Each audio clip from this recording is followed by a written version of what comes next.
There's a story we often hear about popular bands. They start off small, find their sound and audience, and eventually achieve commercial success. Many later lose their relevance or break up after some time together. Quite often, we see groups attempt to maintain their momentum by following trends in pursuit of continued recognition. However, it's certainly possible that momentum doesn't always align with meaning. What if an artist can have more of an impact by releasing less, or by withdrawing altogether? In the early 80s, it seemed like Talk Talk were following that familiar trajectory perfectly. They were seeing chart success, and their music was playing on the radio, but with each album Talk Talk released, they took a step further away from commercial music. Their sound became increasingly experimental, introspective, and minimal. And then they disappeared altogether after their creative peak. This disappearance wasn't due to a lack of ideas. Rather, Mark Hollis no longer wished to appease the demands of the music industry.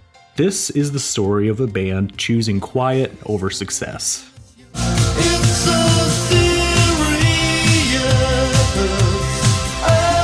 Talk Talk's debut album, The Party's Over, can be linked to the synth-pop movement of the early 1980s, but emotionally and lyrically, it feels colder than much of the music surrounding it. It doesn't entirely align with the dominant musical trends of the time. The synthesizers feel tense rather than euphoric, and the rhythms lock in tightly, almost anxiously. The Party's Over was recorded for the EMI label and produced by Colin Thurston, who had previously worked with David Bowie. The music was undeniably catchy. Just listen to tracks like Talk Talk and Today. But one can't help but wonder whether the looming pressures of the label watered down Talk Talk's ability to express themselves genuinely.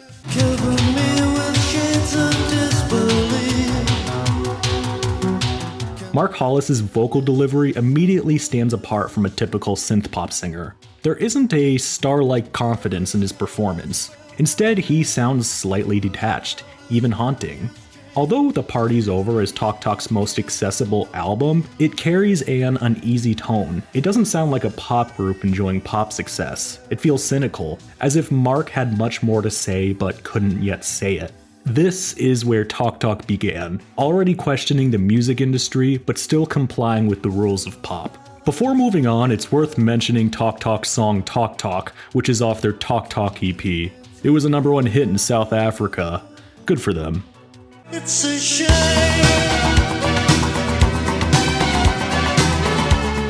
Talk Talk became more visible with their next release. The melodies on It's My Life were lusher than those on The Party's Over. As before, Mark Hollis was the primary songwriter, but this time he worked closely with producer and co-writer Tim Freeze-Green. Tim brought a greater sense of control to their sound, tightening the songwriting and refining the arrangements. It feels as though Talk Talk became more comfortable embracing the qualities of pop music, but in a sophisticated way.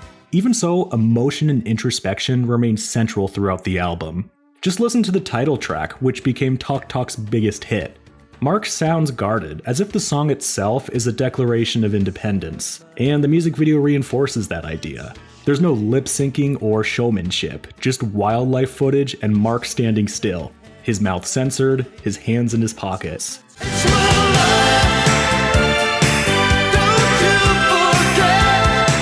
Thanks to Freeze-Green's production, the song feels far more atmospheric than a typical pop hit. The verses unfold gently, accented by subtle synth flourishes. Such a Shame also stands out. Like much of Talk Talk's music from this period, it carries a sense of unease, as if the song is uncomfortable with itself. That contradiction only makes it more compelling. Despite its underlying anxiety, the track is decorated with bright synths, clear rhythms, and undeniable momentum. Throughout It's My Life, Talk Talk embraces accessibility, but they weren't basking in the spotlight. Instead, they seemed to be testing the boundaries of fame, studying the mechanics of commercial success with a quiet sophistication.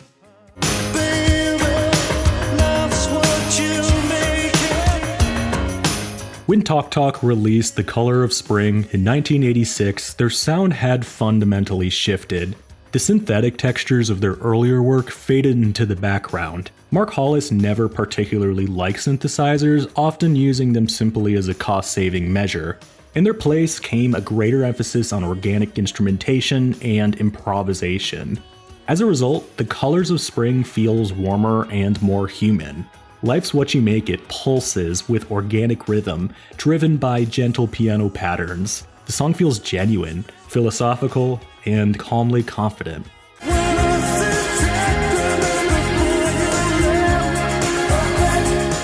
Living in Another World is gorgeously layered with organs, piano, and saxophone. Taken as a whole, The Color of Spring feels assured. It's lush and atmospheric rather than loud, grounded in existential themes. Everything seems to lock into place on this album. Tok Tok had carved out a sound that could have been sustained for years. It struck a rare balance between commercial and critical success, but The Color of Spring was a halfway point. What if the next step forward wasn't adding, but subtracting?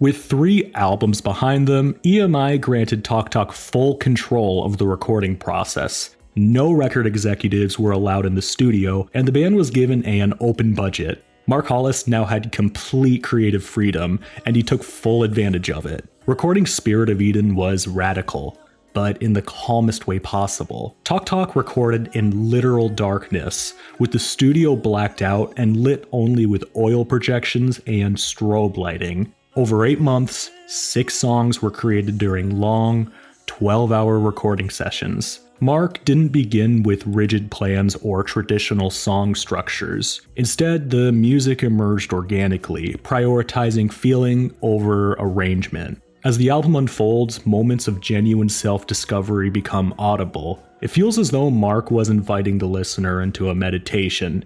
Oh yeah, the world's turned upside down. Take The Rainbow, for instance. It emerges from near silence, swells briefly, and then retreats again. Silence becomes its own instrument, allowing the music to breathe. I Believe in You sounds almost spiritual. It was the lone single released from Spirit of Eden, which Mark described as an anti-heroin song. He hadn't planned on releasing a single at all, but was persuaded by Parlophone to do so. A music video was created for I Believe in You, though Mark later regretted it, feeling the song was too meaningful to be mimed for promotional purposes. There was no tour to promote Spirit of Eden. Mark believed that attempting to recreate the spontaneous nature in a live setting would undermine its entire purpose.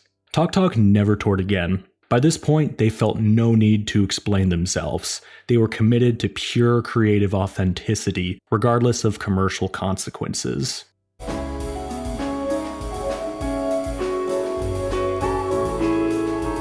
If Spirit of Eden felt like a withdrawal, Laughingstock feels like a complete disappearance. Everything is reduced further, more skeletal, more fragile. After a legal battle with EMI, Tok Tok signed with Verve Records for Laughingstock. Verve provided full funding and no creative interference. Dozens of guest musicians participated in the recording sessions, and brass, woodwinds, and strings appeared throughout the album. Instruments typically enter one at a time and leave quietly. Every sound is placed with intention, never lingering longer than necessary. Songs like Merman progress patiently, without any traditional climax.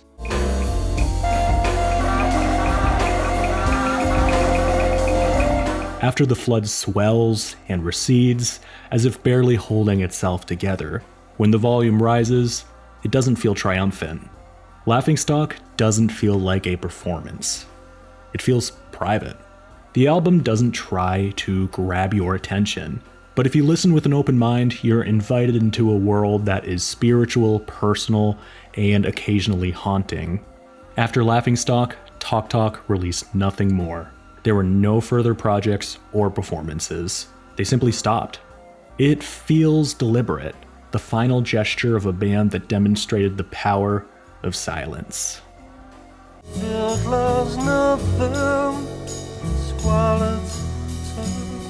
At the center of Tok Tok's evolution was Mark Hollis. He was never interested in spectacle. As Tok Tok disappeared from public view, Mark did too. Honesty became the most important element of his artistry, even when the honesty ultimately led to silence. In 1998, he released his only studio album, Mark Hollis. It was his final release, and the most extreme expression of his philosophy. The album is defined by whispery vocals, sparse chamber jazz instrumentation, and long stretches of quiet. Nothing is emphasized unnecessarily. Songs drift in and out of existence, feeling almost weightless and fragile. The music appears briefly and then lets go. It serves as closure, a fitting coda to Mark Hollis's artistic journey before disappearing altogether. The arc completed itself exactly where it needed to, not loudly, but fittingly quiet.